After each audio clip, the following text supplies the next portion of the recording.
if this is not the kind of view that you have of cosmology, like there's a 7-dimensional Earth or 7-dimensional skies, then it would seem that you should accept Islam, because the Quran has that kind of latitude, or there's enough, you can have this kind of cosmology and it will be compatible with the Quran.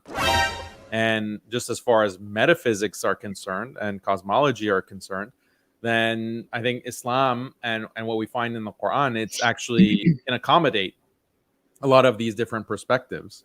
As like there's a lot of latitude there, or tolerance there within Islamic cosmology, whereas Islam can't tolerate other things like human evolution.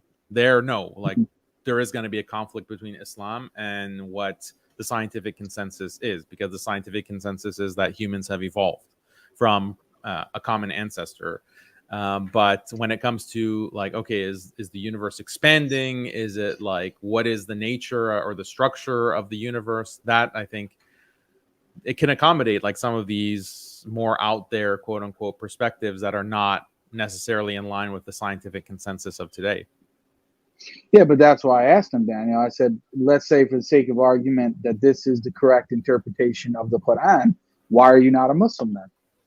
But I think what he really wants, he was expecting to come on here and us say, no, your interpretation of the Quran on those verses is wrong, and for us to go back and forth and have a debate about the interpretation of the correct Quranic cosmology. And I just think that that's a waste of time. I don't think that there's any reason to really do that, especially because it gets very speculative. Yeah, exactly. That's why I said, listen, if you believe that that's the correct interpretation and that's what the Quran says, and you believe it's true and everybody else is lying about it, then that's reason to believe that Islam is true and that the Quran is true. Yep. You know?